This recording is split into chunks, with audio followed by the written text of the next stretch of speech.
Goddess Arising. We are here with Lewis in Motion, who is always in motion, constantly going, never stops. Thank you so much for being here today. I appreciate you. Cheers. Frequency shifting, power elevating.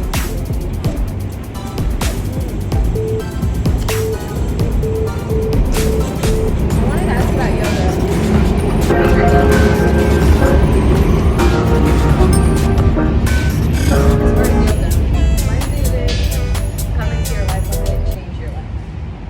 Yoga came into my life in college, and I had an accident that caused me to be bedbound for 3 weeks. And then after that, I decided to practice yoga to rehabilitate my body, and that's when it changed my life for the first time. And it's been changing my life ever since. It's just the gift that keeps on giving. It's a beautiful thing. And you've been studying health and fitness for quite some time too. Has that been something that you were always studying, or is it something that after the accident that you got into?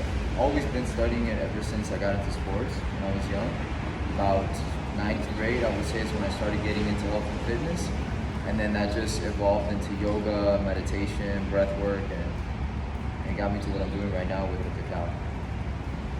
That's amazing. I was looking at your Instagram and I saw you have the Men's of Condor retreat, and that's going to be coming up. When did you get the men's retreat started? What inspired that? What inspired me to get into men's work is the fact that everything that I do is usually with women. So I decided to do something that it was only going to be with just men, because most of the offerings that I provide, like the Sacred Spiritual Journey in Egypt, most of the yoga classes that I teach is mostly just women. So I wanted to do something where it was just for men. And they felt like they could come into a safe space where maybe there was no judgment. Right. The men's circles, the men's retreats is always run in a way where no one is teaching and no one is necessarily a student all the time. We're all learning from each other and we're all teaching each other simultaneously. So that's the way I like to run my containers when I'm doing men's work. It's beautiful. I love to see the work that you're doing. I was a part of a few of your yoga classes years ago. We go back, and I loved your classes. It really energetically charged me in so many ways. I love going up, singing, and just the energies all combined, the dancing, the release. So after all that dancing, after all those releases, what allowed you to want to shift into the cacao ceremonies that you're now sharing with people?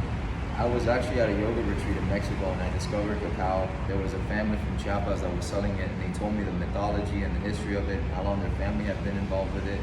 And I fell in love with the product and I started using it on a daily basis. And then back in 2021, I discovered the cacao from Nicaragua, which is the cacao that we sell now. The one that I'm about to be drinking for 21 days. That's right, we did a 21 cacao making experience. And I stopped right there. I stopped looking at it. I've drunk cacao from Ecuador, Peru, Mexico, Guatemala, and then when I found the cacao from Nicaragua, I found something that really resonated with me. The taste was very unique and different, it's very earthy. And my best friend's growing up from Nicaragua, so I have an affinity, I have a love for the people there in that land. And when I went in January of this year, it was all a confirmation as to why we buy our cacao from Nicaragua, we work with farmers from Nicaragua, because it's just very unique, it's just very different. There's a lot of love there. And it's a very mystical place at the same time, believe it or not. So, cacao from Nicaragua, cacao soul, that's what we stand by. That's what I know and love. That's what I use every single day and what I love to share with the community. I love that. Thank you for supporting that. Of course. Do you feel the soul of cacao is kind of coming from Nicaragua right now? I feel like the spirit of cacao is everywhere. It's in Africa, even though it's not indigenous to Africa. The Spaniards brought it over after they discovered the Yucatan Peninsula. But it's from South America and Central America mainly. And like I said, most of the cacao today comes from Africa. So the spirit goes where it wants to go. The spirit goes where it feels like people need healing. And definitely Africa needs a lot of healing.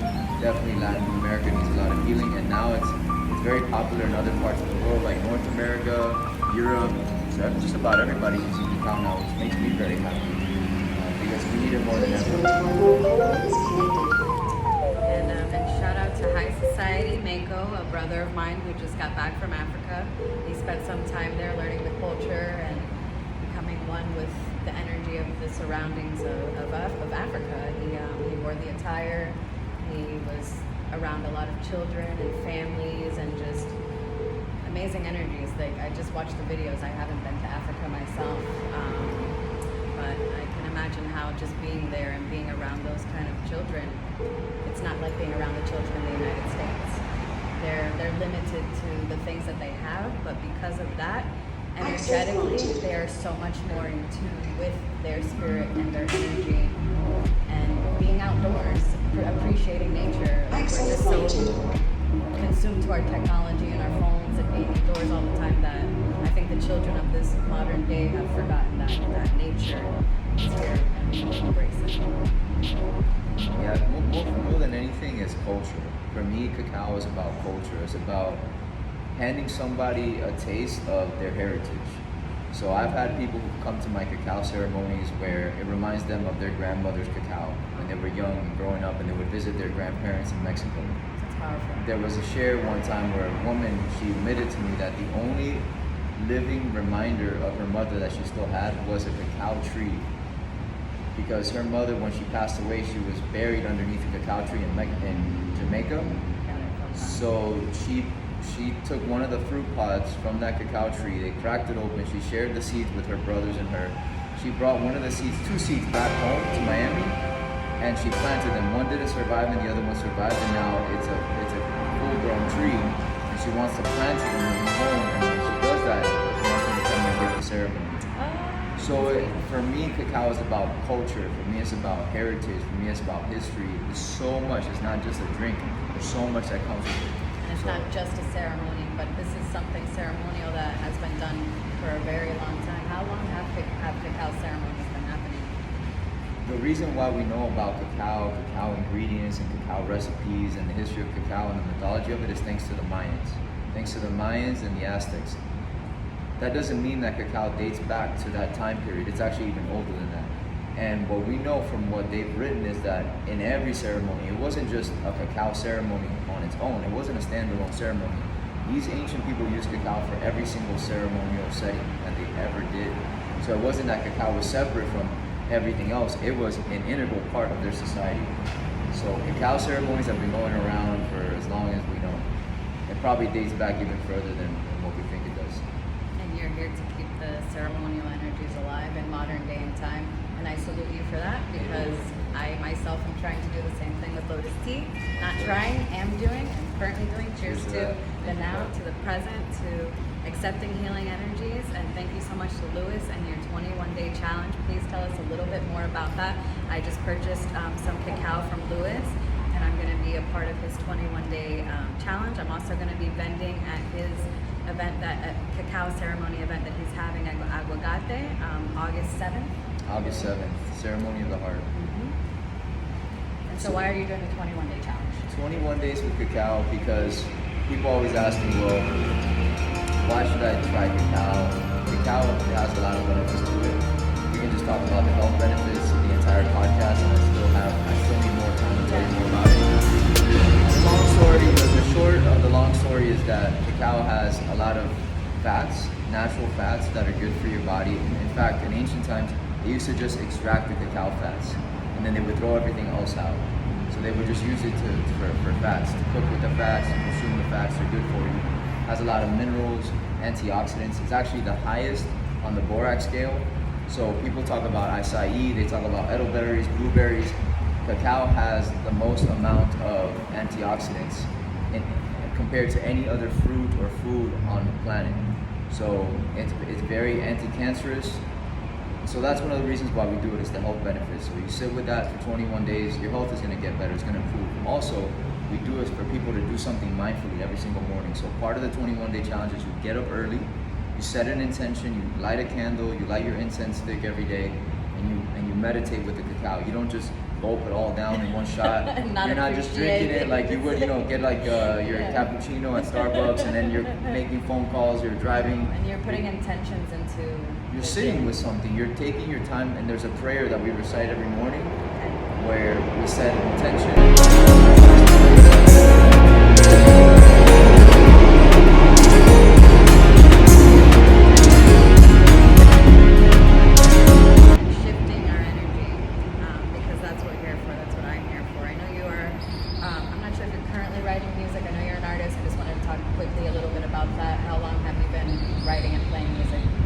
playing music since I was in high school. Since I was a freshman in high school, Okay. and I wondered because I know that you play now, and I was like, I wonder if you played his whole life. I do have songs that I play, but they're mostly just songs that I've learned, like mantras or icaros, which are medicine music songs that were channeled in the rainforest or in the Amazon. And right now, what I'm doing with the Ceremony of the Heart is that I'm combining cacao with music, dance, and sound healing in order to help bring people together, connect people with themselves and with each other, and to share the medicine of cacao to help open people's hearts to all these different healing modalities. There's something else I wanted to mention about the 21-day challenge. Okay. People ask me, well, after drinking cacao for that many days, will I become desensitized to it? Our friend Priscilla, who's a Cacao Soul representative, she did the 21-day challenge. She was the first one to do it. And there's a video on our Instagram, if you guys check it out, of her doing her final testimonial on day 21. Wow. And she's crying. And so what I've realized in my own experience and through experiences like Priscilla's is that cacao actually doesn't make you feel like it's becoming desensitized or you start to normalize it. It actually starts to open you up the more you consume it. So it makes you feel more open the more that you do it every single day. So drink cacao every day, you're gonna feel your heart opening up, you're gonna feel yourself more receptive, and when you become more receptive, you're gonna be able to channel things like songs, new ideas, creative projects. Yes. So if you feel mentally blocked, right now is the time to take on this 21-day challenge. Absolutely. Contact blocked Louis. emotionally, Yes. spiritually, mentally, creatively, whatever blockages you feel. Or energetically, you're just Sit not with that. wanting to move, you feel stagnant. Right, sit with that cacao every single morning and then it'll help open you up if you allow it to. So that's another reason on a more spiritual level why we sit with cacao for 21 days. There's a lot of different benefits to it. So many benefits, so many healing benefits. Thank you so much. I appreciate you. Where do you see everything right now currently that you're doing shifting, and maybe the next like 5 to 10 years? Do you see yourself doing more, getting back into yoga more? Do you see everything connecting or focusing on ceremonial work?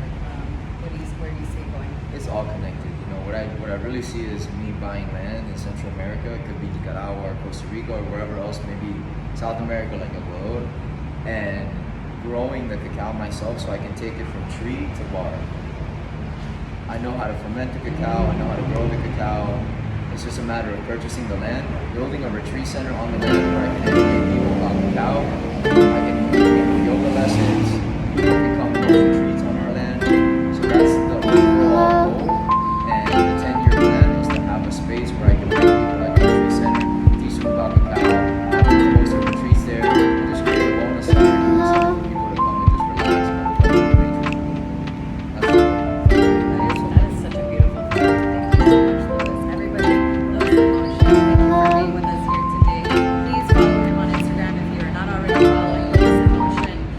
If you would like to join as either a vendor or as somebody participating